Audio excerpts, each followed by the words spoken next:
Bismillahirrahmanirrahim. Assalamualaikum warahmatullahi wabarakatuh. Innal hamdalillah nahmaduhu wa nasta'inuhu wa nastaghfir wa na'udzu billahi min syururi anfusina wa min sayyiati a'malina may yahdihillahu fala mudhillalah wa may yudlil fala hadiyalah. Asyhadu an la ilaha illallah wahdahu la syarikalah wa asyhadu anna Muhammadan abduhu wa rasuluh la nabiyya ba'dah. Amma ba'd. Qala Allah Ta'ala fi kitabihil karim, a'udzu billahi minasyaitonir rajim. Bismillahirrahmanirrahim. Syahrul Ramadan alladzi unzila fihi al-Qur'an hudan lin-nas wa bayyinatin minal huda wal furqan. Faman syahida minkum asyhara falyasum wa man kana maridan aw ala safarin fa iddatun min ayyamin ukhra. Yuridullahu bikumul yusra wa la yuridu bikumul usra. Walitukmilul iddah walitukabbirullaha ala ma hadakum wa la'allakum tashkurun. Shadaqallahul azim. Syahrul Ramadan alladzi unzila fihi al-Qur'an hudan linnas wa bayyinatin minal huda wal furqan. Sahabat sekalian, seperti yang kita ketahui bahwa bulan Ramadan terkenal dengan bulan berpuasa, di mana di sana diwajibkan kita sebulan penuh untuk berpuasa. Tapi selain itu, bulan Ramadan juga terkenal dengan Syahrul Quran, di mana di saat itu Al-Quran turun ke langit bumi secara sekaligus. Dan pada saat itu pula malaikat Jibril mengecek hafalan dan bacaan Nabi Muhammad SAW. Oleh karena itu Rasulullah SAW pada saat bulan Ramadan sangat memperbanyak dalam berinteraksi dengan Al-Quran. Baik sahabatku, berinteraksi dengan Al-Quran memiliki macam-macam bentuk.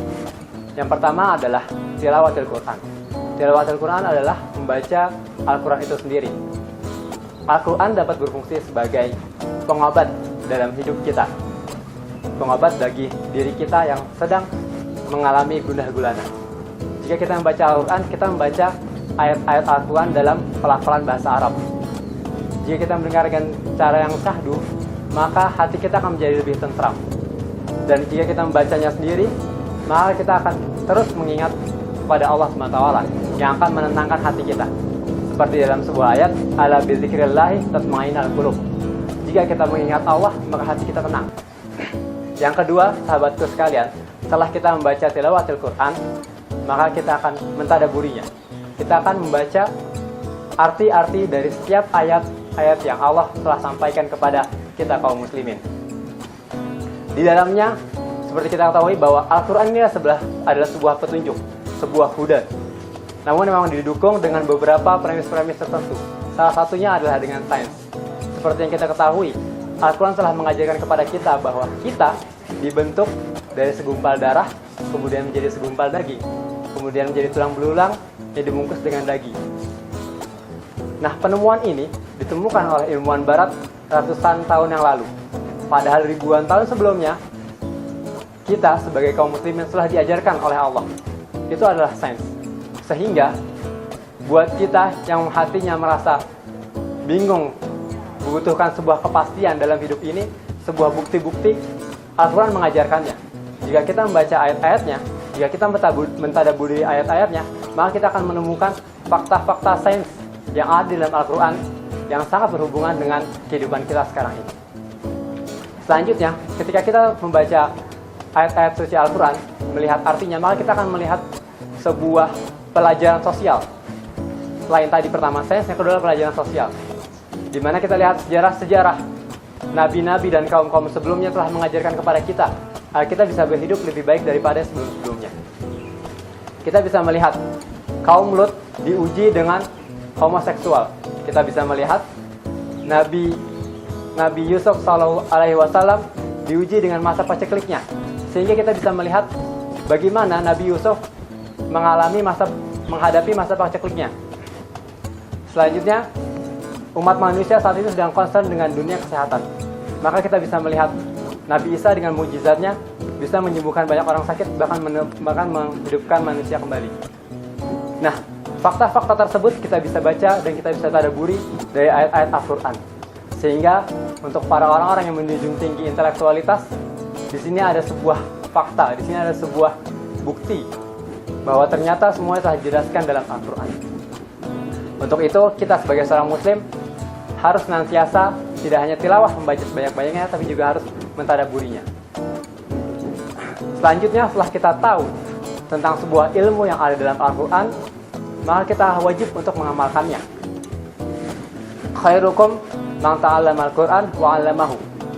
Interaksi paling pertama adalah bagaimana kita bisa mempelajari Al-Quran, membacanya dan melihat ayat-ayatnya. Yang paling terakhir adalah interaksi paling terakhir adalah mengajarkan kepada umat muslim yang lain. Maka sebelum mengajarkan, kita harus dulu mengamalkan. Di sana banyak sekali hukum-hukum yang harus kita jalankan. Salah satunya adalah kewajiban kita di bulan Ramadan ini, kewajiban kita berpuasa. Itu mewajibkan kita melakukan puasa selama sebulan penuh. Dalam ayat yang lain kita juga diajarkan bagaimana melakukan sebuah sholat, bagaimana kita berwudu, bahkan bagaimana interaksi kita sama manusia. Bagaimana kita seorang anak harus berbakti kepada orang tua. Bahkan dalam sebuah ayat sangat dilarang keras kita sebagai anak untuk berkata "ah" kepada orang tua kita. Dan kita juga tahu bahwa ridho orang tua juga adalah ridho Allah SWT. Maka dari mempelajari, dari membaca Al-Quran, dan kita mengamalkan, insya Allah kita akan menjadi orang yang lebih baik di dunia ini. Karena kita mengetahui ilmu-ilmu dalam berinteraksi secara sosial, ilmu-ilmu dalam berinteraksi kepada alam ini. Yang terakhir adalah bagaimana kita bisa mengajarkannya. Baik teman-teman sekalian, setelah kita tahu cara bacaannya sesuai dengan tajwid yang benar, kemudian kita telah membaca arti-artinya, kemudian kita sudah mencoba mengamalkannya, hukum-hukum yang ada dalam Al-Quran, maka kita wajib sebagai seorang muslim untuk menyampaikan ilmu ini ke halayak yang ramai. Kita bisa sampaikan kepada teman kita yang belum mengerti, kita bisa ajarkan kepada teman kita yang belum bisa membaca Al-Quran dengan baik. Karena teman-teman perlu kita ketahui ketika kita membaca Al-Quran, walaupun kita terbata-bata membacanya, maka ada dua keutamaan. Yang pertama dia membaca Al-Quran, yang kedua karena dia terbata-bata membacanya. Sangat baik Allah memberikan keutamaan bagi orang yang membaca Al-Quran. Yang kedua, kita juga bisa mengajarkan dia untuk memahami Al-Quran itu sendiri. Kita saling belajar untuk membaca arti-artinya, kemudian kita mempelajari dari tafsir-tafsirnya. Para pendahulu kita, ulama-ulama terdahulu telah memberikan kitab-kitab tafsir yang dengan ilmunya, dan dedikasi hidupnya, kita dapat membacanya.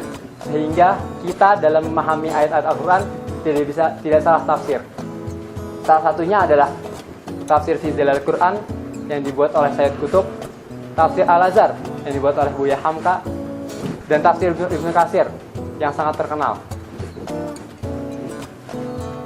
Baik sahabatku sekalian, ketika sudah kita menyampaikan untuk mengajarkan, untuk kita mempelajari Al-Quran dengan membaca tafsir-tafsirnya, maka selanjutnya saatnya kita melakukan sebuah amalan dengan beramal jama'i.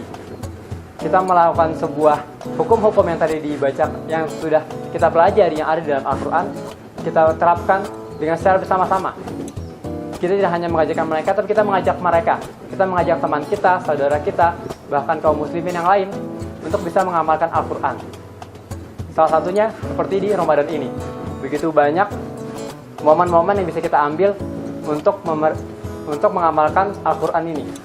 Dari membacanya, dari melakukan sebuah puasanya, menjaga kaidah-kaidahnya, memperbanyak membaca Al-Quran, dan qiyamul lail, menghidupkan malam-malam di setiap bulan Ramadan. Baik, sahabatku sekalian, jika kita sudah melakukan itu semua, insya Allah dari pemahaman kita, dari tadi kita membaca, ditenangkan hatinya oleh Allah dengan ayat-ayat yang syahdu, kemudian kita juga mendengar, kemudian juga mempelajarinya dengan ilmu-ilmunya, bahkan sains, ilmu sosiologi, cara kita berinteraksi terhadap manusia dan terhadap alam ini sudah diajarkan. Kemudian kita juga mencoba untuk mengamalkan hukum-hukum yang ada di dalam Al-Quran, salah satunya dengan kewajiban puasa ini, kemudian banyak kewajiban-kewajiban lain dan aturan-aturan lain, sehingga kita tidak salah dalam menentukan hidup kita. Maka insya Allah untuk orang-orang yang hati-hatinya kesepian, orang-orang yang hati-hatinya gundah gulana, mencari sebuah fakta, ada jawabannya di dalam Al-Quran. Orang-orang yang bingung dengan konsep Tuhan, bingung bagaimana tujuan kita hidup di sini, semuanya ada di dalam Al-Quran. Seperti yang kita ketahui dalam surat Al-Baqarah, Allah telah mewajibkan kita, telah menggariskan kita sebagai seorang muslim untuk menjadi khalifah. Bagi orang yang bingung, untuk apa kita hidup di sini? Kita hidup di sini untuk menjadi seorang khalifah.